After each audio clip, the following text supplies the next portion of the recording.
Hello everyone, welcome back to my channel. तो कैसे हैं आप सब? आई होप आप सब अच्छे होंगे। तो स्टार्ट करते हैं आज का सेशन, और आज का सेशन बहुत इंटरेस्टिंग होने वाला है। तो सेशन को स्टार्ट करने से पहले कुछ बातें करते हैं, वो है आपकी। देखो, बहुत सारे भाइयों बोलते हैं ना, भैया किस्मत अच्छा नहीं है, मार्क्स नहीं आता मेरा, कैसे सिलेक्शन होगा मेरा, बहुत पढ़ते हैं फिर भी मार्क्स नहीं आता है मेरा। एक ही चीज़ मेरे याद करो मेरे भाई, मेहनत वह चीज़ है ना जो आपको ऐसे नहीं मिलेगी,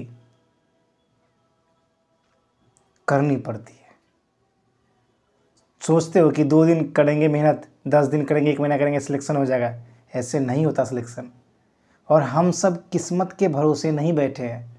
बहुत सारे भाइयों को ये लगता है कि एग्ज़ाम में फोड़ देंगे, लेकिन मेरे भाई एक बात कान खोल के सुन लो, फोड़ोगे तब ना जब आप यहाँ पे सीखोगे। मॉक में नंबर कम आ रहा है तो क्या हो गया, उससे क्या फ़र्क पड़ता है आपको?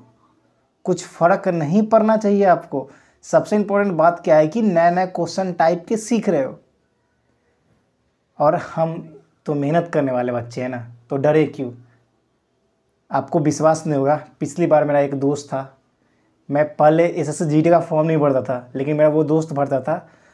उसके ना 80-90 नंबर आते थे, लेकिन पता है क्या, कैसे सिलेक्शन लिया उसने? सारे मॉक को ना बहुत ज़बरदस्त तरीके से रिवीजन कर लिया उसने। उसके बाद क्या, एग्ज़ाम में उसी टाइप के पूछेगा और एग्ज़ाम को उड़ा दिया। ज़रूरी नहीं है कि यहाँ पे आपके कम नंबर आए तो एग्ज़ाम में भी आएंगे। यहाँ पर से सब सीख के जाओगे तो वहाँ पे अच्छा लाओगे। इस चीज़ को समझ लो। तो स्टार्ट करते अब आज का जो मॉक का एनालिसिस। सुनो ध्यान से सारे भाई। देखो, आज कुछ ज़्यादा ही इंटरेस्टिंग है मेरे भाई, क्योंकि आज स्कोर 133 नंबर मेरा आया, जिसमें आज कुछ अच्छी बात है, थोड़ी सी सैड वाली बात है। मैथ्स में 40 आउट ऑफ 40, जिस मुझे बहुत खुशी मिली। रीजनिंग में आज कम मार्क्स आ गया, 33.5, पता नहीं दिमाग नहीं चल रहा था। जीके में आज 30 नंबर आया भाई। स्टैटिक पोर्शन पूछे गए और मुझे लगा कि यार सही हो जाएगी, तो मैंने कर दिया और मेरे अच्छे निकल गए। रीजनिंग में तो 33.5, जीके में 30 नंबर, और साथ के साथ इंग्लिश में भी कुछ मार्क्स बढ़ोतरी देखने को मिला, 31 नंबर मेरे इंग्लिश में आया है। तो ठीक है, अभी थोड़ी इंग्लिश अभी भी थोड़ी वीक है, कम से कम 35 प्लस आना चाहिए। तो ये सारे सब मिलाकर मेरे 133 या 134 मार्क्स मेरे बने हैं। स्क्रीनशॉट खींच के मैं थंबनेल पे अपलोड कर दूंगा। 2 दिन से नहीं अपलोड कर रहा था, कोई बात नहीं है। अब चलो, एक इम्पॉर्टेंट बात समझो मेरे भाई, सबसे इम्पॉर्टेंट बात, मार्क्स के लिए घबराओ नहीं, पेशेंस रखो।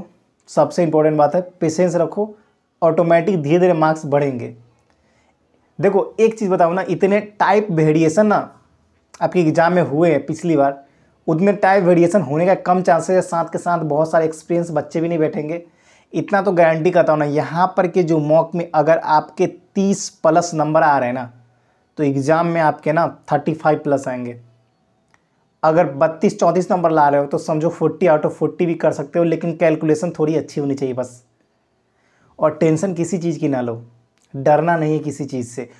और सबसे इम्पोर्टेंट बात, आज मैं कुछ इम्पोर्टेंट क्या मिनरल्स का फ़ोटो मतलब PDF अपलोड करने वाला हूँ, ताकि आपको उसके लिए बेनिफिट हो जाए और एग्ज़ाम में उससे रिलेटेड पूछे गए तो वो कंप्लीट कर सको। टेलीग्राम पे अपलोड कर दूंगा, और जो को लिंक नहीं मिला ना, वो मेरे कम्युनिटी टैब में जाके आप देख सकते हो। समझ गए?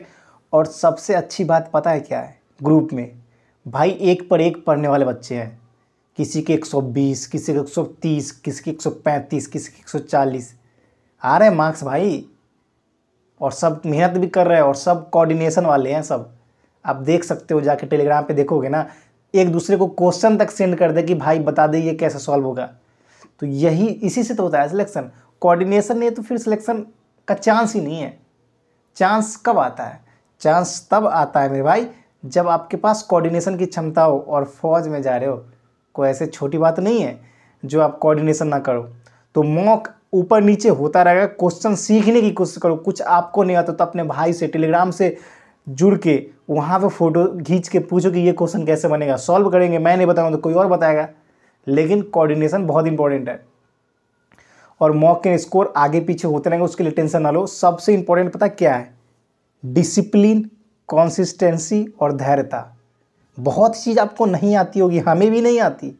सीखने की ललक करो, सीखने कैसे मुझे जानना है, कैसे उस चीज़ को पहचानना है। बहुत सारे क्वेश्चन बहुत सारे भाइयों को नहीं आता है, लगता है कि मुझसे नहीं होगा, लेकिन एक क्वेश्चन को 10 बार पढ़ो, नहीं आता तो 20 बार पढ़ो, 50 बार रिपीटेशन करो, देखो वो कैसे नहीं आता है। करत करत अभ्यास के जन्मति होत सुजान, रसरी आवत जात के सिल पर परत निशान। जब एक रस्सी बार बार जगह पर घिसने से रस्सी भी पत्थर में दाग कर सकता है, तो भाई कोई वीक और कमज़ोर नहीं होता। भैया मेरे कम आ रहे हैं, मेरे कम आ रहे हैं, सबके कम आते हैं, मेरे भी कम आते थे, धीरे धीरे इम्प्रूव कर रहा हूँ ना, तो आपका भी इम्प्रूव होगा। अब आजकल 10 गो मॉक मारे, 20 गो मॉक मारे, बोलोगे नंबर नहीं बढ़ रहे हैं, तो ऐसा नहीं बढ़ता मेरे भाई।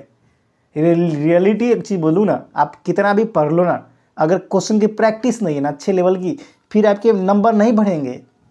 आप एक बार एक सोचो कि मैथ्स में 40 में 40 नहीं आता है, ऐसे रगड़ना पड़ता है यार, सच बोलूँ तो रगड़ना पड़ता है। आप लोग को लगता है ऐसे ही ले आ रहे हैं, नहीं। इसका रीज़न बताऊँ क्या है रीज़न? मैंने एसएससी जो एक आता है ना, देख किरण पब्लिकेशन का बुक, मैंने सीजीएल के टाइप से कवर कर रखे हैं। उस बुक को मैं रेगुलर प्रैक्टिस करता हूँ, एक कुछ दिन से छूट रहा है। उस मैथमेटिक्स मतलब जिसमें सीजीएल, सीपीओ, एमटीएस, आपका एसएसजीडी सारे टाइप कवर रहते हैं, सबके प्रीवियस ईयर दे रखे हैं। उस बुक को सॉल्व करो ना, फिर देखो कैसे नहीं बढ़ता इंप्रूवमेंट। उतना भी नहीं करना है तो सिलेक्शन ही लेना है ना, तो प्रीवियस ईयर पे डट के लग जाओ, मेहनत करो। अगर प्रीवियस ईयर से कुछ बहुत सारे क्वेश्चन सीख रहे हो तो सीख लो ना, क्या फ़र्क पड़ता है उससे। तो आएंगे, आपके भी नंबर आएंगे, थोड़ा सा धैर्य रखो मेरे भाई। ये मैं नहीं बोलता कि मुझे सब चीज़ आता है, मुझे भी बहुत चीज़ नहीं आता, सीखने की कोशिश करता हूँ, आप भी कोशिश करो। यही हम स्टूडेंट की आदत होनी चाहिए, समझ गए? इस चीज़ को ध्यान रखना और टाइम टेबल फॉलो देखो कैसे करना। बहुत सारे भाइयों को ये डाउट रहता है ना, देखो यहाँ पे दिख रहा है, कुछ नहीं दिख रहा होगा, देखो आज सवेरे क्या मॉक एनालिसिस सेक्शनल टेस्ट लगाना है, A to Z वोकेबलरी मुझे कंप्लीट करनी है, क्लोज टेस्ट पैराजंबल प्रैक्टिस करना है, 10 सिनोनिम प्रैक्टिस करना है, 10 इडियम्स एंड फ्रेज प्रैक्टिस करने है, फिल इन द ब्लैंक्स करनी है। ये है 30 डे का स्पेशल चैलेंज। उसके बाद मैथ्स का लेक्चर भी अटेंड करना है, मेरे जो कुछ कुछ बचे हुए हैं, मॉक एनालिसिस करना है, फिर पीछे वाले का रिवीजन करना है, कैलकुलेशन करना है, बुक प्रैक्टिस करनी है। हालत हो जाती है भाई ख़राब। रीजनिंग का लेक्चर अटेंड करना है, रीजनिंग का रिवीजन करना है, लेक्चर कुछ छूटा हुआ उसका, फिर से मॉक एनालिसिस करना, बुक से प्रैक्टिस करना है, जीके को पढ़ना है, जीके का हिस्ट्री पढ़ना है, ज्योग्राफी पढ़ना है। तो टारगेट नहीं बनाओगे तो कहीं के नहीं रहोगे। तो टारगेट बना लो, आपको सामने ही बना लो कि क्या आपको पढ़ना है रात में सोने से पहले, कि मुझे ये सब्जेक्ट पे इतना फोकस करना है। कल मुझे ना सीनो एंटो गलत हुए तो उसको कवर कर लेना है, कल मैथ्स में परसेंटेज के क्वेश्चन गलत हुए तो उसके नोट्स को एक बार खंगार देना कि ये चीज़ हो रहा है, और उस क्वेश्चन को 3-4 बार बना जाना है। पता है गलत क्या है आप सब में? गलती क्या है? गलती ये है मेरे भाई कि आप सब क्वेश्चन को एक बार बनाए तो अच्छा आ गया, अब छोड़ देंगे। नहीं भाई, वो क्वेश्चन अगर फिर से आ जाएगा तो फिर फंसोगे, क्योंकि उस चीज़ के बारे में आप नए हो। उसको 3-4 बार करो मेरे भाई, फिर आपके कॉन्फिडेंस बूस्ट होंगे, फिर कर पाओगे। क्योंकि एक क्वेश्चन को पूछने का 5-6 तरीके होते हैं। कभी परसेंटेज नहीं दिया तो कभी परसेंटेज पूछ लेगा, कभी फ्रैक्शन दे तो परसेंटेज पूछ लेगा, कभी डिजिट दे दिया तो कभी वो पूछ लेगा। तो ये सब होते हैं।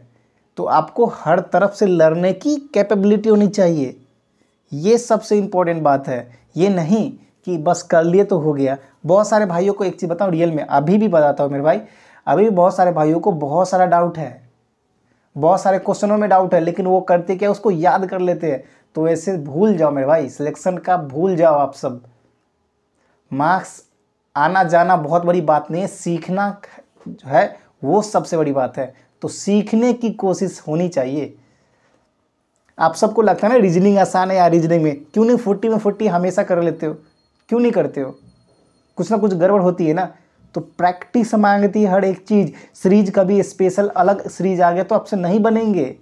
अगर किसी क्वेश्चन की टफ लेवल तक पूछी जाएगी तो आपसे नहीं बनेंगे, क्योंकि आपकी प्रैक्टिस नहीं है उस लेवल की। रीजनिंग में 32-30 भैया रीजनिंग अच्छा है, क्या अच्छा है भाई? 40 में 40 आ रहा है क्या? 38 नंबर आ रहे हैं कि नहीं ना? 32-33 नंबर है तो क्या अच्छा है? नहीं अच्छा। अच्छा मतलब वो होता है कि हम एवरेज से अच्छा स्कोर करें, उसको बोलते हैं अच्छा। अच्छा का मीनिंग समझ में आया ना मेरे भाई? और मॉक लगाओ, नहीं रहे हो ना, फिर जाओगे आप सब। टेलीग्राम पे मैंने सीधा सीधा बताया कि आज मैंने मॉक दिया 31 जनवरी शिफ्ट फर्स्ट का, जिसमें मेरे मार्क्स आए 133, जिसमें मैथ्स में 40 आउट ऑफ 40, रीजनिंग में 33.5 आज बने नहीं, पता नहीं क्यों, लेकिन कोशिश करेंगे, जो गलती उसको सुधारेंगे। फिर इंग्लिश में 30.5 और फिर जीके में 30, जो कि आज थोड़ी सी मेरे लिए खुशखबरी थी, जो कि मेरा मॉक का 125 से सीधा 133 पे पहुंचा दिया।